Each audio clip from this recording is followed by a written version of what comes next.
Okay student, आप सभी का स्वागत है आज की इस क्लास में। ठीक है, आज की जो हमारी क्लास है ये क्लास नंबर 17 है और इस क्लास 17 में हम जो कवर करेंगे वो सेट नंबर 17 कवर करेंगे। ठीक है, सेट नंबर 17 आपका 10 मई 2023 को सेकंड शिफ्ट का एसएससी एमटीएस का पेपर होगा जिसमें जीके जीएस के क्वेश्चन पूछे गए थे। ठीक है बेटा, तो एक बार फिर आप सभी छात्रों का सुपर 50 क्लास के ऑफिशियल यूट्यूब चैनल पर स्वागत है। ठीक है, तो क्लास नंबर 17 में हम 10 मई 2023 को सेकंड शिफ्ट में जो पेपर हुआ था एसएससी एमटीएस का उसको कवर अप करेंगे। ओके, चलिए, तो शुरू करने से पहले जो छात्र चैनल पर नए हैं वो चैनल को सब्सक्राइब करिए और क्लास को लाइक भी करिए। ठीक है, पहला क्वेश्चन हमारा, नीरज चोपड़ा ने 87.58 मीटर के थ्रो के साथ टोक्यो ओलंपिक 2020 में ऐतिहासिक स्वर्ण पदक जीता। नीरज चोपड़ा ने 87.58 मीटर के थ्रो के साथ टोक्यो ओलंपिक 2020 में ऐतिहासिक गोल्ड मेडल जीता। ये इंपॉर्टेंट क्वेश्चन है। नीरज चोपड़ा के बारे में थोड़ा सा देख लेना। जो नीरज चोपड़ा है इसका संबंध है भाला फेंक से। किससे? भाला फेंक से, मतलब जेवलिन थ्रो से। ठीक है, याद रखना। दूसरा है, निम्नलिखित में से कौन सी संरचना बौद्ध धर्म से संबंधित है? स्तूप। ठीक है, तो स्तूप का जो संबंध है वो बौद्ध धर्म से है और मैंने आपको बताया था बौद्ध धर्म के बारे में कि बौद्ध धर्म के जो प्रणेता है वो महात्मा बुद्ध है। कौन थे? महात्मा बुद्ध थे। उनका जन्म कब हुआ था? 563 बीसी में हुआ था। कब हुआ था बेटा? 563 बीसी में हुआ था। ठीक है, याद रखना।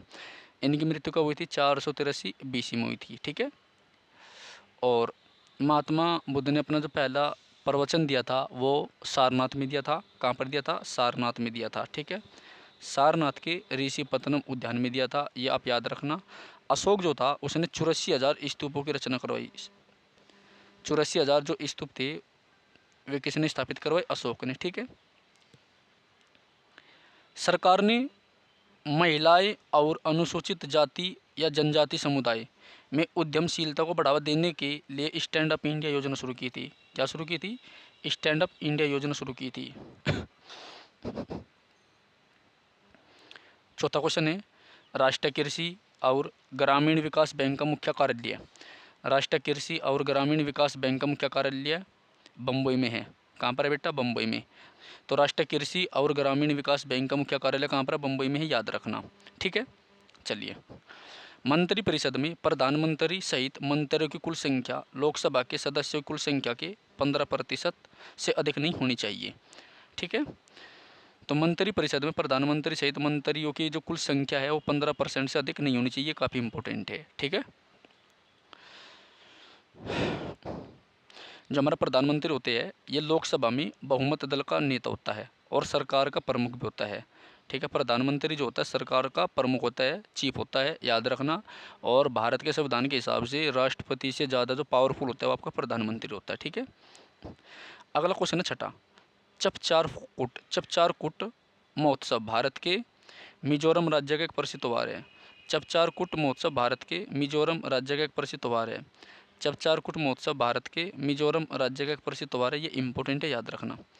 निम्नलिखित में से किस क्षेत्र में वर्ष भर दिन और रात लगभग बराबर होते हैं? भूमध्य रेखीय क्षेत्र में। कहाँ पर होते हैं बेटा? भूमध्य रेखीय क्षेत्र में। कहाँ पर होते हैं? भूमध्य रेखीय क्षेत्र में। कहाँ पर होते हैं? भूमध्य रेखीय क्षेत्र में। ठीक है, याद रखना। कहाँ पर होते हैं? भूमध्य रेखीय क्षेत्र में। तो भूमध्य रेखीय क्षेत्र में पूरे साल जो है दिन और रात बराबर होता है। ठीक है, याद रखना। काफ़ी इंपॉर्टेंट है अपना आप में। ओके, आगे बढ़े, चलो। आठवां क्वेश्चन है, स्थानांतरित कृषि को असम में झूम के नाम से जाना जाता है।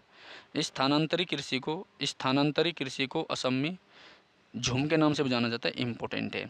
इस असम की राजधानी दिसपुर है और यहाँ पर एक मेला लगता है, अम्बुबाची मेला। कौन सा मेला लगता है? अम्बुबाची मेला। ठीक है, और यहाँ पर एक मंदिर भी है, माँ कामाख्या देवी का मंदिर, माता कामाख्या देवी का मंदिर होता है।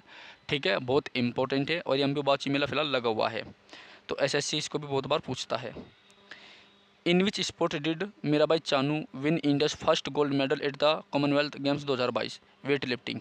तो मीराबाई चानू ने जो अपना पहला गोल्ड मेडल जीता, स्वर्ण पदक जीता 2022 में, वो वेट लिफ्टिंग में जीता। ठीक है, मीराबाई चानू ने अपना 2022 कॉमनवेल्थ गेम में जो पहला स्वर्ण पदक जीता वो किस में जीता? वेट लिफ्टिंग में। किस में जीता बेटा? वेट लिफ्टिंग में, ठीक है, याद रखना।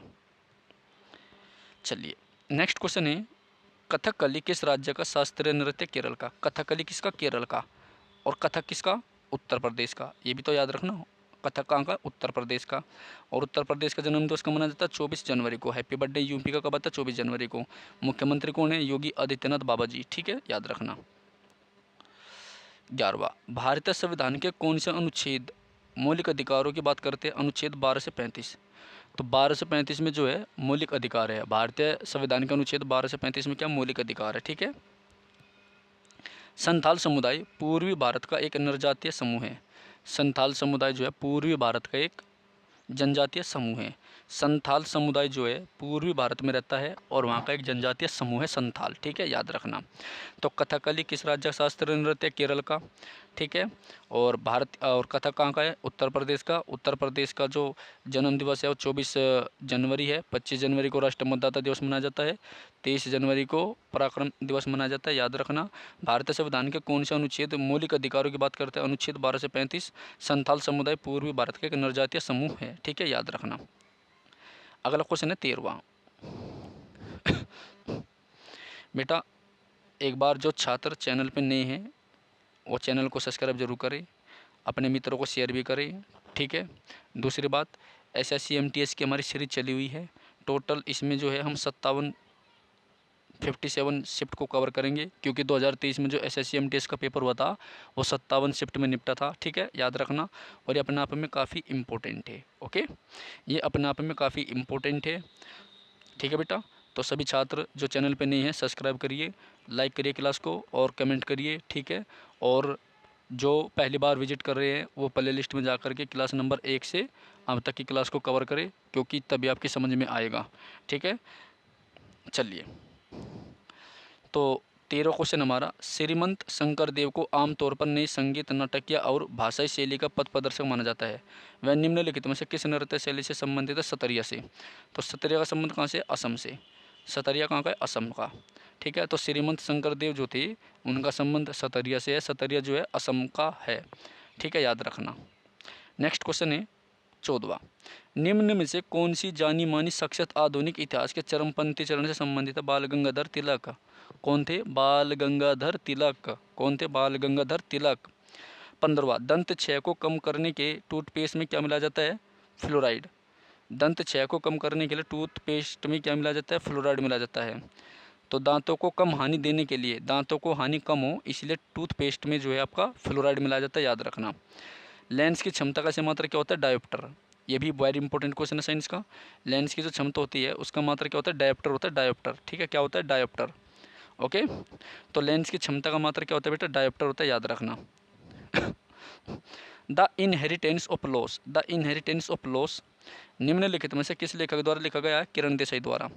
द इनहेरिटेंस ऑफ लॉस किसके द्वारा लिखा गया है? किरण देसाई के द्वारा लिखा गया है, ठीक है, याद रखना, इंपॉर्टेंट है। द इनहेरिटेंस ऑफ लॉस जो है किसके द्वारा लिखा गया? किरण देसाई के द्वारा लिखा गया है। 18वां, केंद्रीय गृह मंत्रालय के अनुसार 2021 की जनगणना।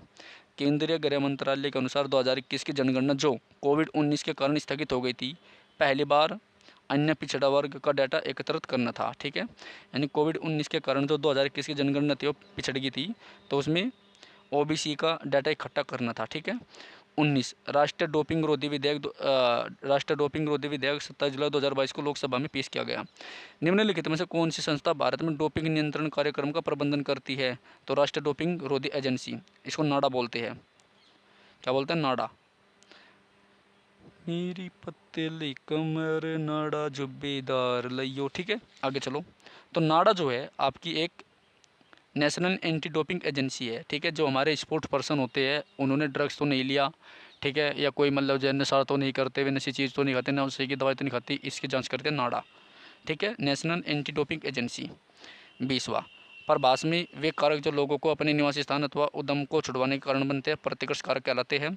विश्व में सर्वाधिक वर्षा वाला स्थान कौन सा है बेटा? मासिनराम मेघालय। कौन सा है? मासिनराम मेघालय।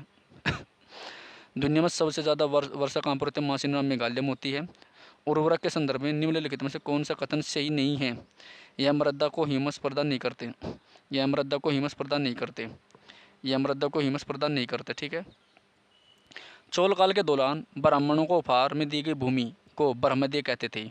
चोल काल के दौरान ब्राह्मणों को जो भूमि उपहार में दी जाती थी उसको क्या कहते थे? ब्रह्मदेय कहते थे। क्या कहते थे? ब्रह्मदेय प्रकार की भूमि कहते थे। ठीक है। तो ब्राह्मणों को उपहार में दी गई भूमि को ब्रह्मदेय कहते थे। ठीक है। निम्नलिखित में से स्वतंत्रता सेनानियों में से कौन 1885 में पुणे में फर्ग्यूसन कॉलेज के संस्थापक में से एक था? बाल गंगाधर तिलक। कौन था बेटा? बाल गंगाधर तिलक। तो बाल गंगाधर तिलक जो था वो फर्ग्यूसन कॉलेज के संस्थापकों में से एक था। निम्नलिखित स्वतंत्रता सेनानियों में से कौन 1885 में पुणे में फर्ग्यूसन कॉलेज के संस्थापकों में से एक था? बाल गंगाधर तिलक। ठीक है। निम्नलिखित में से किस गायक को दादा साहब फाल्के पुरस्कार से सम्मानित किया गया? आशा भोसले को। किसे किया गया? आशा भोसले को। ठीक है। तो ये हमारी क्लास नंबर 17 थी जिसमें हमने MTS 2023 के PYQ कवर करे। सारे आपको देख सकते हैं, सारे ओरिजिनल क्वेश्चन आए हुए हैं इसमें, GK GS और static GS with current affair है। ठीक है बेटा। तो यदि आपको SSC MTS में सिलेक्शन लेना है तो डेली आप क्लास देखिए, और प्ले लिस्ट मैंने बना रखी है और डेली आपको क्लास मिलेगी। ठीक है। अभी मैं 2023 SSC MTS करा रहा हूँ, उसके बाद 2022 SSC MTS कराऊँगा, तो कंप्लीट चीज़ आपको यहाँ पर मिलेगी। ओके, धन्यवाद।